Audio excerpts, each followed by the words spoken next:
Bienvenidos, soy Mirta Beatriz Luque, licenciada en Tecnología Educativa, profesora y emprendedora. En esta guerra que vivimos tenemos muchos héroes, uno de ellos son los docentes. Este espacio se crea con la intención de que tengan un lugar donde contar sus experiencias educativas y personales en esta época de virtualidad. Buenas tardes a todos, estamos con la ingeniera Claudia Scrembling. Vamos a charlar un poquito sobre las actividades de los docentes en esta época tan complicada que tenemos de virtualidad. Claudia Scrembling es ingeniera en sistemas de información, máster en dirección estratégica, especialista en tecnología de la información y realizó la maestría en educación en entornos virtuales. Buenas tardes, Claudia. ¿Qué tal, Mirta? Buenas tardes. Un gusto compartir este espacio con ustedes. Muy bien, bueno, quería que nos cuentes un poquito cómo estás pasando este periodo complicado, cómo te encontró esta pandemia en tu vida profesional y personal. Así que si nos contás un poquito ese tema. Bueno, la verdad que nosotros vivimos un poquito antes de la cuarentena el problema de la pandemia porque justo el día que a mí me tocaba iniciar el cuatrimestre en Ingeniería en Sistemas en la Facultad Regional Resistencia, ese día se decidió cerrar la facultad. La UTN cerró antes sus puertas, antes de que saliera todo este tema de la cuarentena y todo, porque justamente el primer caso detectado de coronavirus en la zona fue el ingeniero Cotticelli, que era colega nuestro en la UTN. Así que yo me había preparado ese día tradicionalmente para iniciar el cuatrimestre y cuando llegué a la puerta de la facultad me encontré con el cartel de actividades suspendidas. Entonces, la primer clase de inicio de cuatrimestre no la pude dar físicamente. Hay otros compañeros, colegas míos que sí la pudieron dar porque eso fue un jueves. Y desde entonces estamos trabajando el tema de la virtualidad. También, como yo me desempeño como docente en varias universidades, me desempeño en la UNE y también en la Universidad de la Cuenca del Plata, tuvimos que recurrir a la virtualidad como una solución para subsanar este tema de la cuarentena y poder tener una continuidad de clases con los grupos que algunos ya veníamos trabajando físicamente y otros como el de UTN, íbamos a empezar, así que nos golpeó de repente la realidad de encontrarnos en casa y buscar subsanar esta situación para llevar adelante el dictado de las asignaturas. La situación no fue fácil, digamos, si bien uno no cambia esencialmente la planificación porque los contenidos hay que desarrollarlos, lo que sí cambia son las estrategias que uno tiene que poner en juego para llevar adelante esta situación. Y la verdad que uno por ahí plantea el desafío de la virtualidad que se dio sin haberse uno preparado para esta situación.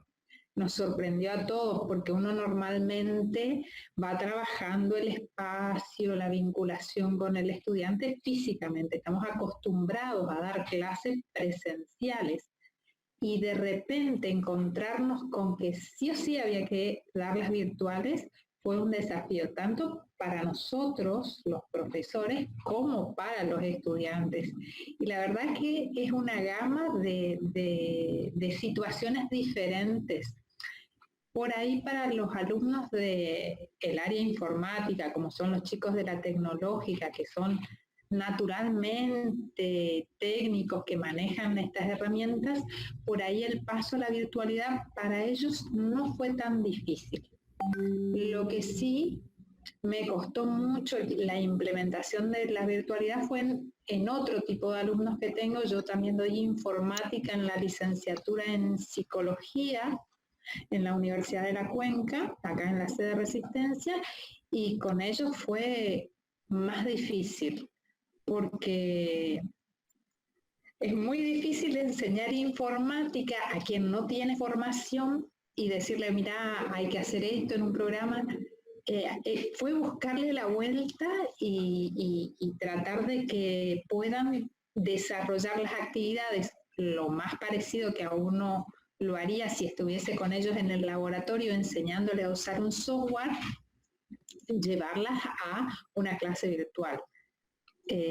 Los ejes temáticos se mantienen, lo que cambia en toda esta cuestión de la virtualidad es la forma de enseñar, que nos costó tanto a nosotros los profesores porque tuvimos que salir a buscar estrategias de manejo de esos espacios diferentes, y también a los alumnos. Especialmente yo noto que a los que más les costó fue a este grupo de alumnos, que son los chicos de psicología, no porque sean malos estudiantes, sino porque de repente para ellos la tecnología no es tan habitual o no están tan acostumbrados a usar la compu, como decimos nosotros. Entonces en ellos sentí esa cuestión de desánimo, de sentirse perdidos con este tema de la virtualidad, de que se desesperan por cumplir, porque ellos quieren, o sea, ellos se dan cuenta que no es que esto es porque a mí se me ocurrió darlas virtuales, sino que es una obligación. Ellos quieren seguir teniendo su trayecto formativo, quieren seguir estudiando, quieren seguir adelante con el dictado de la asignatura, pero se encuentran con la dificultad o el impedimento de la falta de manejo en este tipo de herramientas. Entonces, poder sostenerlos técnica y emocionalmente requiere de otras habilidades del docente, ¿sí? El planteo creo yo, de nuevos desafíos en nuestra formación, porque uno no solo tiene que tener en cuenta que aprenda lo que tiene que aprender, ¿sí? Y lo puede evidenciar con algunas actividades, sino que también tiene que tener en cuenta la parte emocional, porque todo aprendizaje va acompañado de emocionalidad. Y en eso se nota mucho la diferencia en los grupos humanos. En general, nosotros con los chicos nos manejamos como herramienta de apoyo para consultas, para tirarles el link de la clase, para algunos materiales. Nos manejamos con Slack, que es un servicio de mensajería, digamos, donde uno puede crear canales de discusión y como una manera de organizar los contenidos y las dudas de la materia. Utilizamos el Slack como apoyo y como ellos pueden ir dejando sus mensajes, y ahí lo que hacemos es colocar un canal general donde se hacen las dudas que comparten todos, y después lo que hice yo particularmente para mis materias es organizar en el canal de la materia diferentes canales de discusión de acuerdo a las distintas unidades. Por ejemplo, en la primera unidad, que era una unidad introductoria donde uno veía la importancia de la materia en la formación profesional, les tiré un par de textos, ellos les di un tiempo de lectura y después hicimos como una discusión y una puesta en común, que normalmente, virtualmente la hicimos en el canal y normalmente la hacíamos en el aula como una tormenta de ideas. Ellos tenían el material en el Moodle, lo leían y después lo discutíamos en clase. Entonces traté de replicar, adaptando esa experiencia al aula. La parte de clases virtuales las estamos llevando a través de Webex en la Universidad de la Cuenca del Plata, porque ellos tienen un servicio pago y nos facilita la identificación del estudiante. Y como es una cuenta paga institucional, no tenemos problemas de corte, la clase queda grabada, lo cual es una ventaja, ¿sí? Porque al quedar grabada en la plataforma de la universidad, los alumnos después nosotros les colocamos el enlace a la clase y ellos pueden volver a ver esa clase, repasar las consultas que le queden o dudas que les surjan. Por ahí hay algún concepto que no lo llegaron a terminar de ver y bueno, pueden ir al video, mirar solamente ese pedazo que les interesa de la clase, ¿sí? Lo más difícil de todo esto es compaginar cómo llevar adelante una clase que normalmente en el aula uno les da unos ciertos recreos o espacios de distensión para retener la atención del estudiante, cómo manejar esos tiempos en la virtualidad, para mí fue lo más difícil. O sea, por ejemplo, el sábado tengo clases de 8:30 de la mañana hasta 12:40. No se puede tener tantas horas seguidas de virtualidad. Entonces, ¿qué hacemos? Vamos haciendo un poco de clase, de conceptos, un poco de ejercicios y ellos compartimos, bueno, la ventaja de Webex es que te permite compartir el escritorio o una aplicación, entonces se comparte esa aplicación, ellos van haciendo sus actividades, van mandándome una captura de pantalla, una consulta. Bueno, el Webex tiene también un canal de chat. Por ahí también está el tema de la conectividad, que es toda una cuestión. Entonces, lo que normalmente hacemos es, yo no pongo imagen de cara, digamos, de que me vean a mí, sino que les comparto solamente la pantalla, y para mejorar el audio, para que me escuchen bien, anulo la cámara y solo les habilito el audio con la pantalla compartida, y si voy a dar teoría, digamos, conceptos, les preparo una filmina para que ellos vayan viendo a medida que yo les voy explicando. Y si vamos a hacer un ejercicio por ejemplo, en el caso de los chicos de psicología, que vemos el Psicoclinic, que es un programa de gestión de historias clínicas, les voy compartiendo la pantalla del programa, digamos, y les voy mostrando paso a paso cómo hacer los ejercicios que planteamos. Y después les dejo actividades fuera de línea para que ellos puedan como repasar o rever lo que estuvimos trabajando.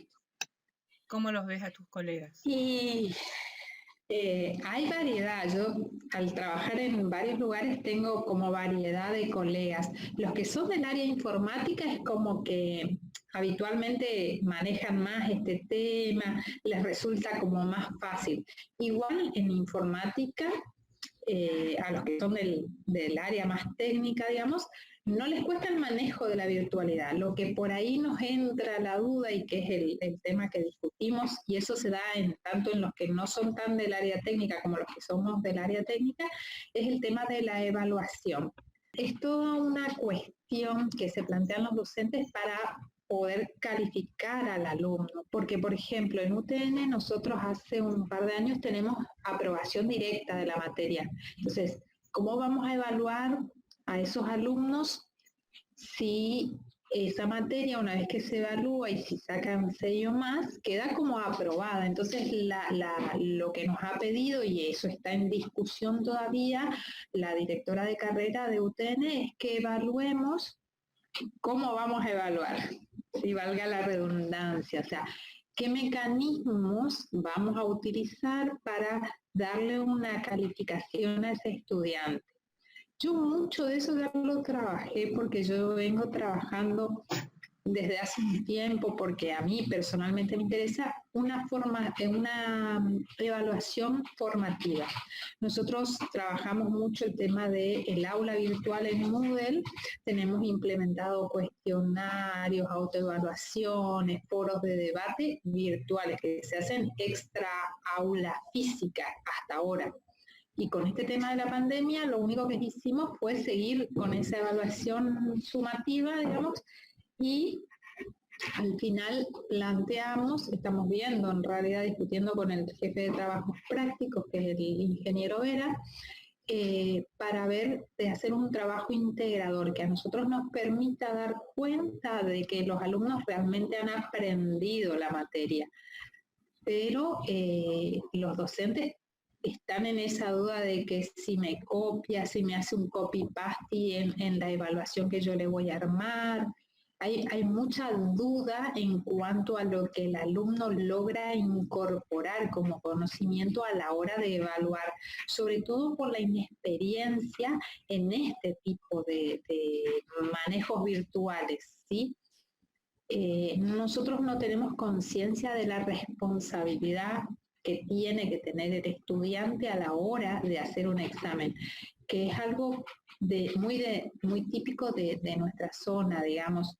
No estamos acostumbrados a estudiar con virtualidad, porque en realidad es responsabilidad del estudiante aprender y eso se nota a diferencia de otros estudiantes. Yo he hecho, de hecho, la maestría que hemos hecho en educación virtual es totalmente virtual la maestría y está en la responsabilidad de cada uno hacer el examen.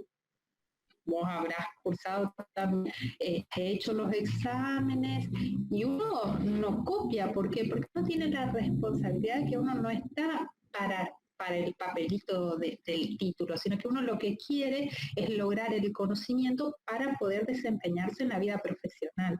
Y creo que eso es lo que tenemos que tratar de inculcar en nuestros estudiantes, que tengan ese sentido de responsabilidad a la hora de hacer un examen virtual.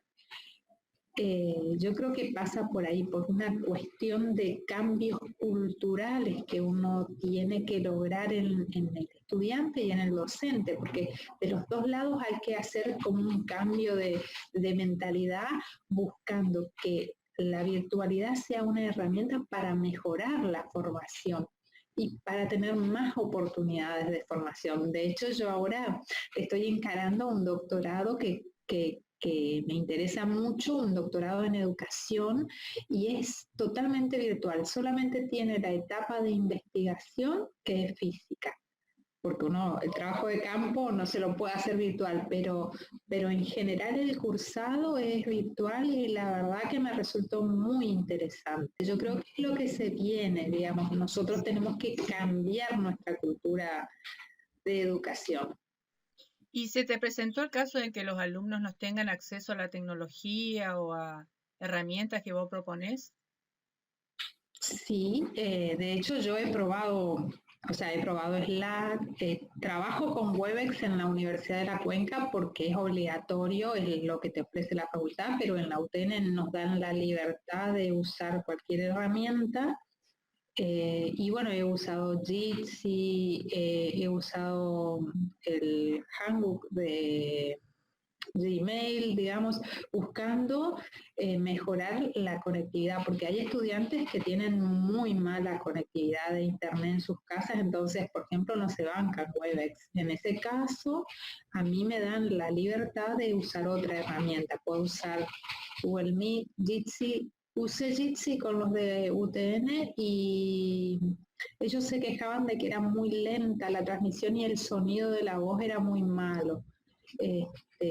Sí me ha pasado con los estudiantes de psicología que no manejaban la herramienta y no tenían posibilidades de acceso a internet, entonces a ese grupito más pequeño de estudiantes nos manejamos por WhatsApp y hacemos videitos de WhatsApp, o sea, le buscamos la solución dentro de las posibilidades del estudiante. Sí me ha dolido porque tengo 2 estudiantes de psicología que les he mandado correos, mensajes a través de los amigos y no han respondido a ninguna de mis consultas, porque yo, sobre todo en ellos, entiendo que es difícil el acceso a la tecnología, pero si tampoco de la otra parte te dicen qué es lo que le va pasando, uno no puede buscar la manera de subsanar.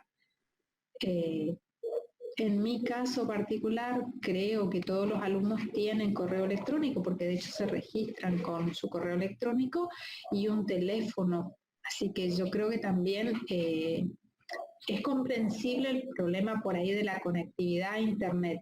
Lo que como docente me duele, porque uno busca la manera de subsanar, pero si de la otra parte no hay respuesta, uno no puede ayudar a llevar el inconveniente. Me ha pasado con 2 alumnos que no he tenido respuesta hasta la fecha y van a quedar libres de la materia, lamentablemente. Pero tampoco se han comunicado para saber qué les pasó. En una clase que a un alumno se le ha caído la conexión, o sea, no se ha podido conectar a esa clase, me escribió por el Slack después que tuvo conectividad y me dijo, profe, no puedo estar en la clase, no tenía internet, porque puede pasar.